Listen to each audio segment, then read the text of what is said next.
तो दीन बंधु दयानिधि हे प्रभु न्यायाधीश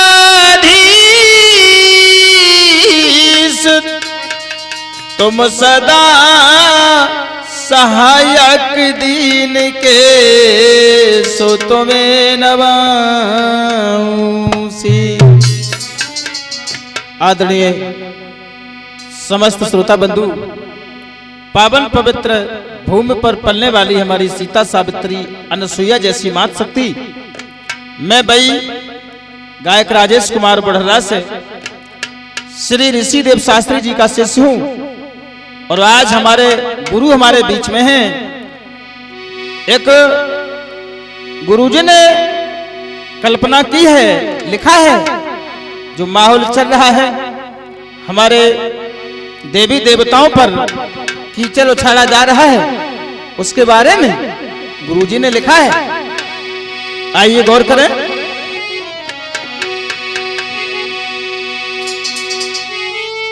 कि भला हुआ जो राम कहानी और हो गई समय पुराने में, लेने के देने पड़ जाते होती नए जमाने में।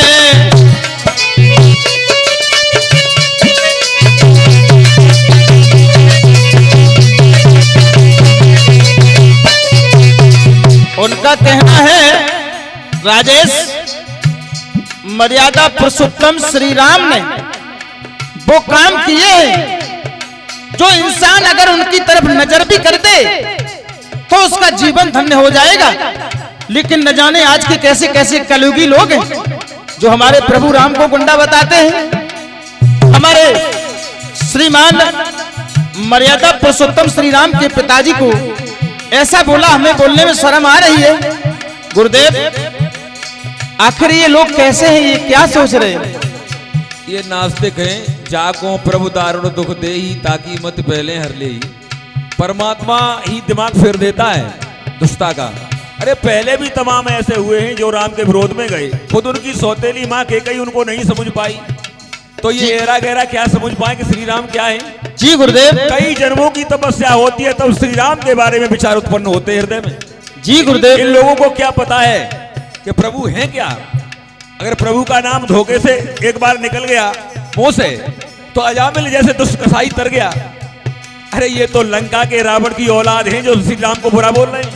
धन्य हो गया गुरुदेव, मैं तुम्हारे वचन सुनने के बाद धन्य हो गया।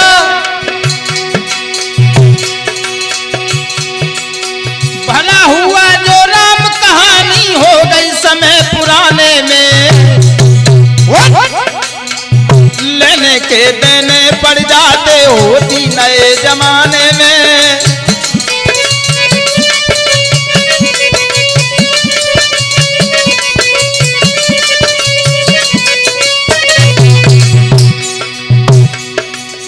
राजेश जी गुरुदेव, अरे हल्के विचारों से क्यों बोल रहे हो, लेने के देने क्या पड़ जाते। अगर एक रावण सीता को चुरा ले जाता तो पीएससी उसके पीछे लगा देते। जी गुरुदेव, एक बानर पर 5-5 राइफलें लटकी होती। जी गुरुदेव, सब कुछ हो जाता आज भी। अगर राम होते तो हम तुम होते, इनके लिए जो उदम मचाए रहे इनके लिए। जी गुरुदेव, भला हुआ जो राम कहानी हो गई समय पुराने में, लेने के देने पड़ जाते होती नए जमाने में।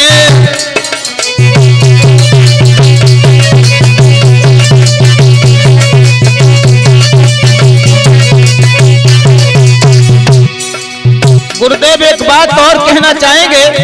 बोलो। जो आपने इसमें लिखा है, सुपड़ खाकी नाक अगर लक्ष्मण द्वारा काटी जाती और मानहानि का दावा होता नहीं जमानत मिल पाती।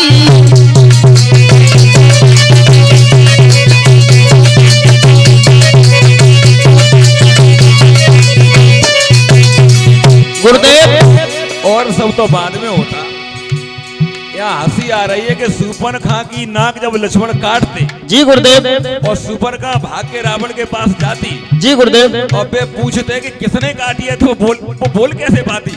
जी चिल्लाती, मैया मैया जी गुरुदेव। मेरी नाक काट ली। जी गुरुदेव। रावण कहता, हेलो, रावण कहता तू नाक कटवाने गई क्यों थी?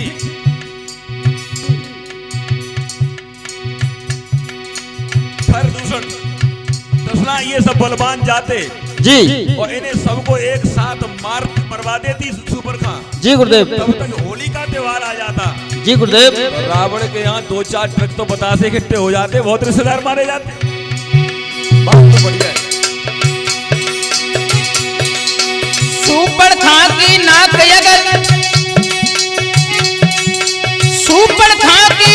अगर लक्ष्मण द्वारा काटी जाती, मानहान का दावा होता नहीं, जमानत मिल पाती।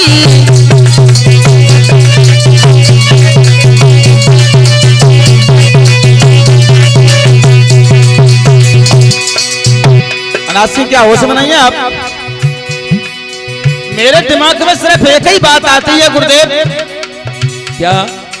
हमारे प्रभु राम ने आदेश किया कि लक्ष्मण वो बात याद करो, और वही शूर्पणखा आ रही है जो तुम्हें इसने पूर्व जन्म में धोखा दिया, ऐसी पत्नी के नाक और कान काट के भगाओ। लेकिन अगर आज वही नाक कान काटी जाती तो ये लोग न जाने कैसी कैसी बातें करते।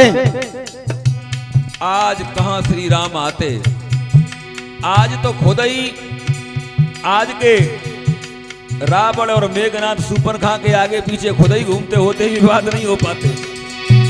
ये रावण और मेघनाथ ही है जो श्री राम की बुराई करते हैं। जी गुरुदेव। और शूर्पणखा अपने घर भेज देते हैं।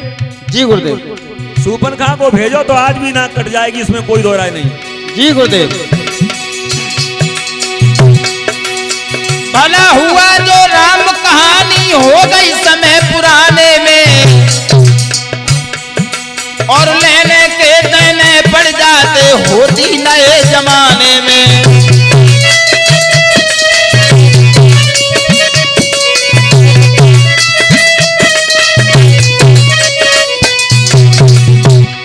दूसरी लाइन में गुरुदेव ने लिखा है,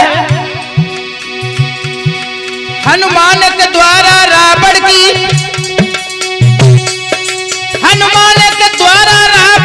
लंका में आग लगी होती, और फिर अग्नि केस उन्हें लग जाता, जेल में रात कटी होती।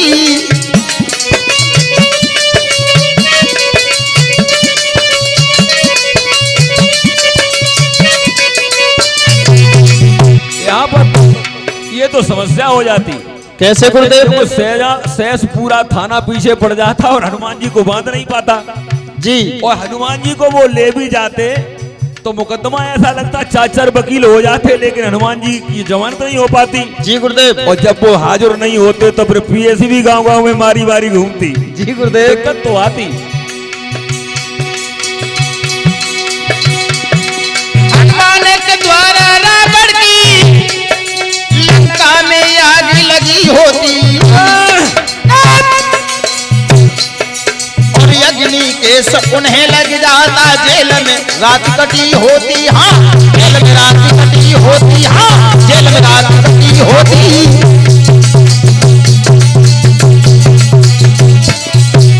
मेरे दिमाग में सिर्फ एक ही बात आती है गुरुदेव। देखिए हमारे मर्यादा पुरुषोत्तम श्री राम के जो सेवक पवन पुत्र हनुमान थे, त्रेता युग में उन्होंने रावण की लंका फूंक डाली थी और उनकी जय जयकार हुई। आज भी वही उनकी जय जयकार हो रही है। और अगर वही हनुमान जी आज किसी की लंका फूंकते हैं तो लोग उन पर कितनी टिप्पणियां करते, और अगर हनुमान जी रावण की लंका कलयुग में फूंकते तो लोग क्या से क्या कहते।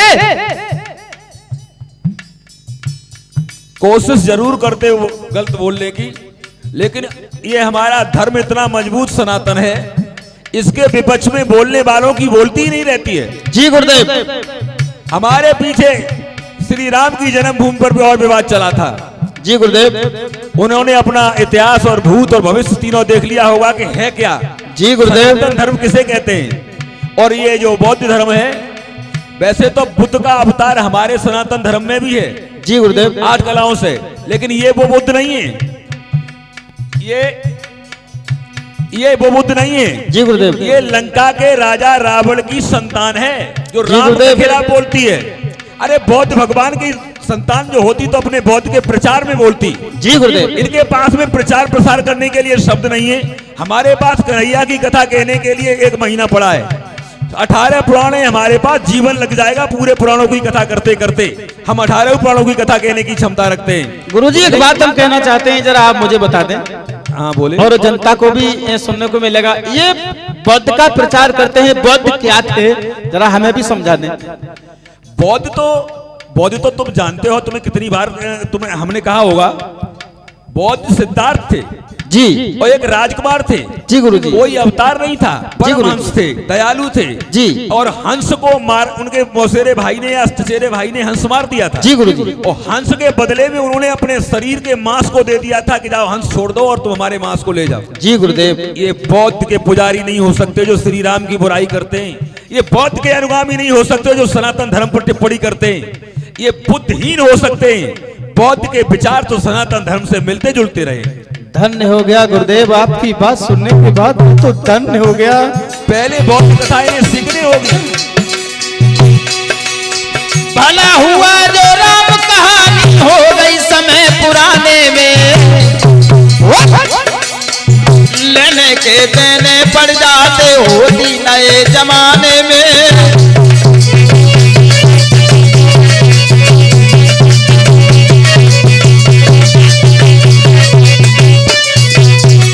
एक बात दिमाग में और आई है गुरुदेव। हाँ बोलो। जो आपने लिखा है, जामवंत फौजी ले जाते, जामवंत फौजी ले जाते रावण को घिरवाने में। बिल्कुल सही कह रहे हो। जहीं रुको नहीं। आदि फौज। जहीं रुको, बड़ी दिक्कत यहाँ आ जाती। जी गुरुदेव। पहले तो सब बानर लंका तक पहुंच नहीं पाते। क्यों? क्योंकि लंका सोने की बताई जा रही है। रास्ता में सोना थोड़ा बहुत पड़ा होता जी। लोभी लालची होते, वो ले लेके सोना भाग जाते। जी एक गुरुजी। नहीं, आधी फौजें जामवंत के कहने से लंका में नहीं पहुंचती जी। और जामवंत चिल्लात घूमते कि जी गुरुजी। सिपाहियों आगे बढ़ो, आगे बढ़ो। सिपाही ढूंढे नहीं मिलते। जी गुरुदेव।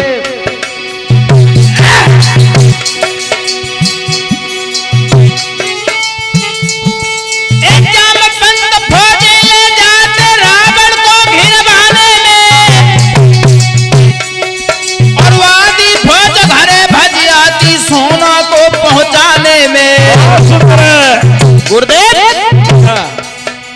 भाइयों माफ करना, आज हमारे गुरुजी हमारे साथ में हैं, बोल रहे हैं। बस इन्हीं की छाया और माया है राजेश के ऊपर, जो आज समाज में बोल रहे हैं।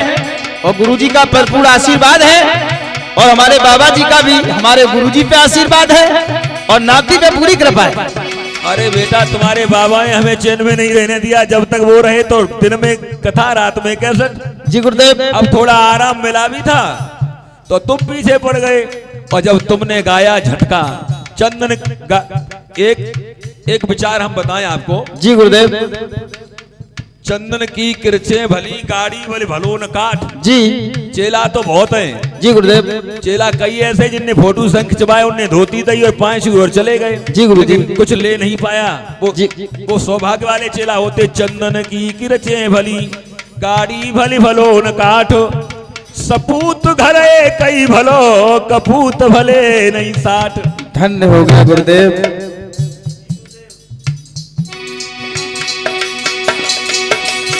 जामवंत फौजी ले जाते रावण को घिरवाने में,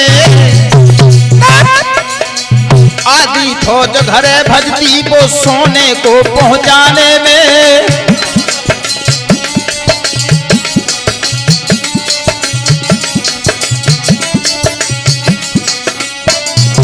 गुरुजी मेरे विचार में एक बात और आती है। बोलो। पहले की जो फौज थी, भगवान श्री राम के कहने पर उसने लंका पे चढ़ाई कर दी और बिल्कुल ईमानदार थे, वो भी मर्यादा निभाने वाली फौज थी। अगर आज कलयुग की फौज होती तो गुरुजी क्या होता? करना पड़ता।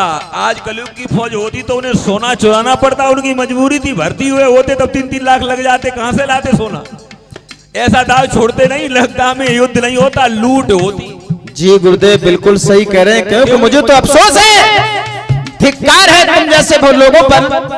भाइयों में बुराई आपकी नहीं कर रहा हूं, मेरा सिर्फ कहने का उद्देश्य यही है कि एक मानव जाति है, आप भी मानव हैं, हम भी मानव हैं। आपका परम कर्तव्य है कि हमारे प्रभु राम को सम्मान दें, उनका अपमान न करें, बस यही हम चाहते हैं। हमारे प्रभु ने वो किया है जो कोई कर नहीं सकता। आपके मुंह से गुंडा शब्द सुनते मुझे अच्छा नहीं लग रहा है। गुरुजी कुछ बोलिए इनके बारे में। वो समझदार हैं, भूल कर गए, भूल से भूल हो जाए तो भूल समझ के भुला देना चाहिए। ये भी मैंने सुना है कि माफीनामा भी आ रहा है, कोई दिक्कत नहीं, भूल से भूल हो जाए तो भूल समझ के भुला देना चाहिए। जी और भुला देना चाहिए भूल को, कभी अपने राम को नहीं भुला देना चाहिए। जी गुरुदेव। एक बात और बताऊं? क्या गुरुदेव? नजर को नजर की नजर से मन देखो। जी बुढ़ापा है, नजर को नजर की नजर से मन देखो, क्योंकि नजर को नजर की नजर लग जाएगी, और नजर को नजर की नजर लग गई तो ऋषि देव की नजर फिर किधर जाएगी? जी गुरुदेव।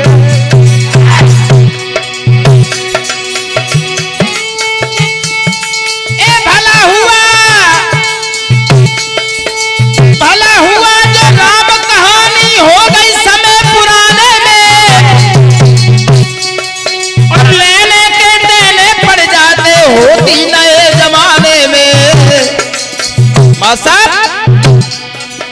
लेने के देने पड़ जाते होती नए जमाने में।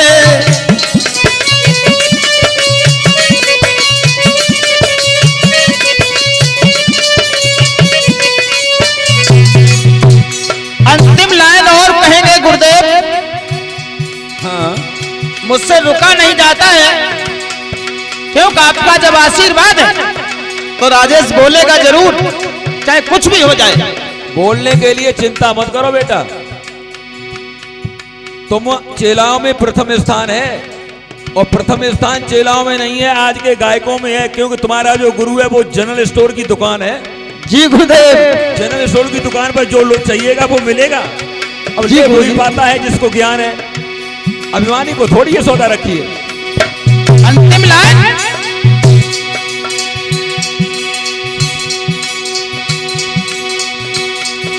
श्री राम यदि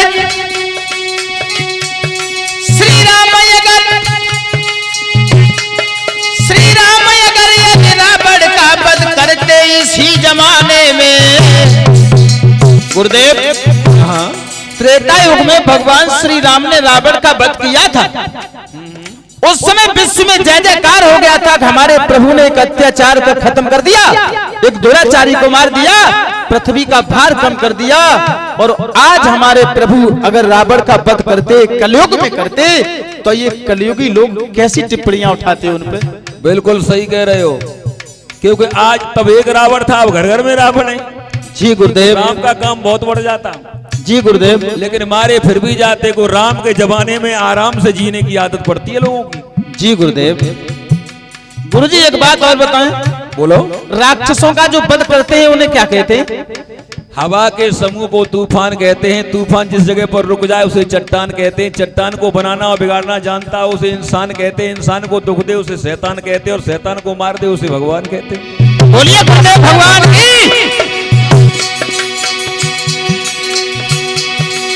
श्री राम यदि रावण का वध करते इसी जमाने में, पुलिस भी ऐसी पीछे पड़ती,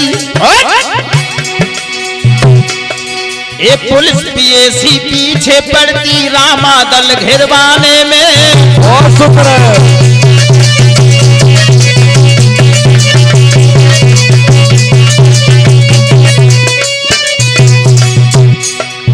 गुरुदेव, अगर अब रावण का वध करते तो इतने रावण के पक्ष वाले हो जाते जो भगवान श्री राम को चैन से नहीं रहने देते।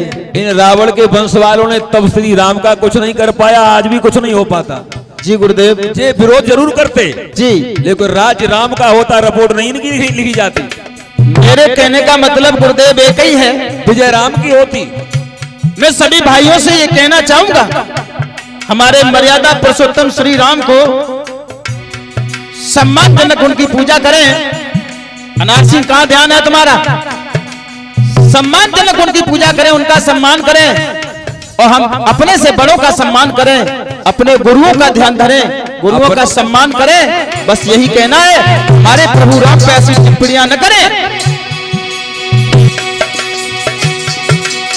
श्री राम यदि रावण का वध करते इसी जमाने में, और पुलिस पीएसी पीछे पड़ती रामा दल घिरवाने में।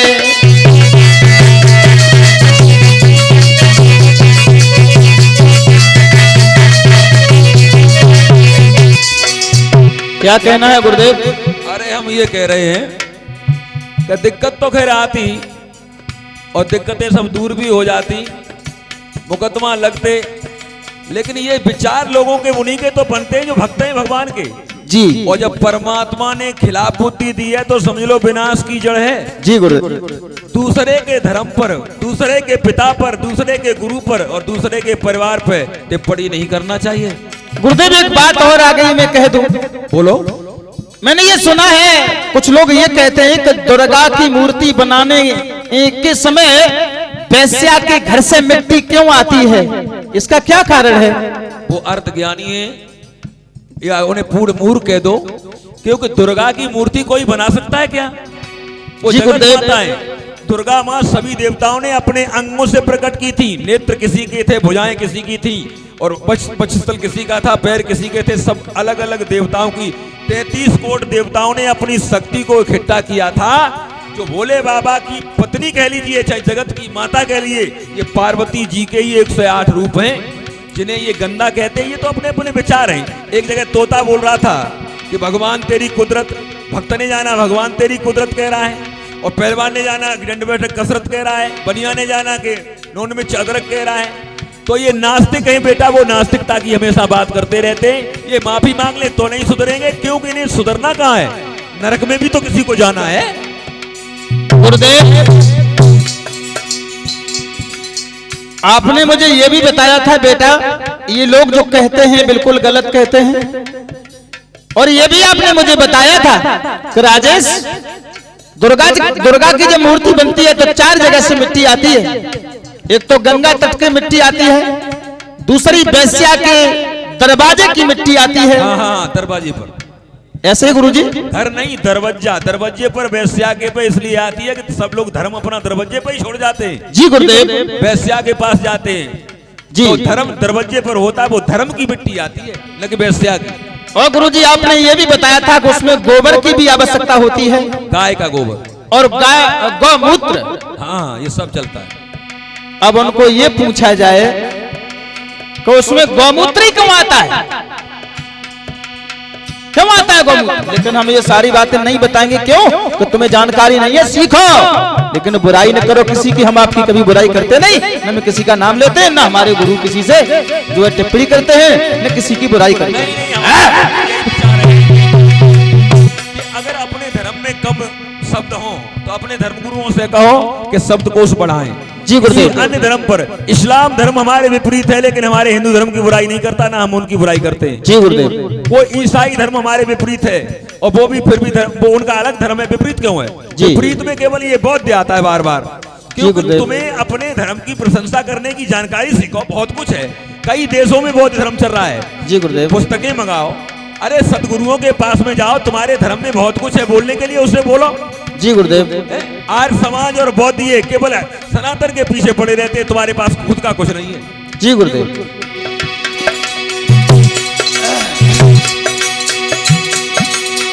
भला हुआ जो राम कहानी, भला हुआ जो राम कहानी हो गई समय पुराने में, लेने के देने पड़ जाते होती नए जमाने में।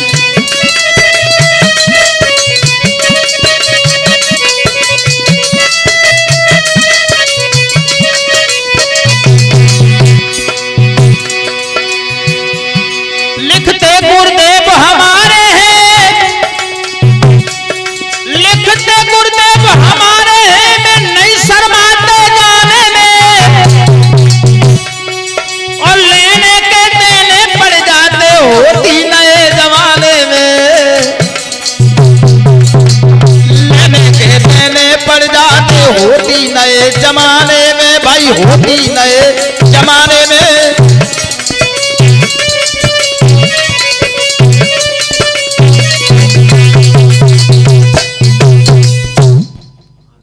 बहुत सुंदर।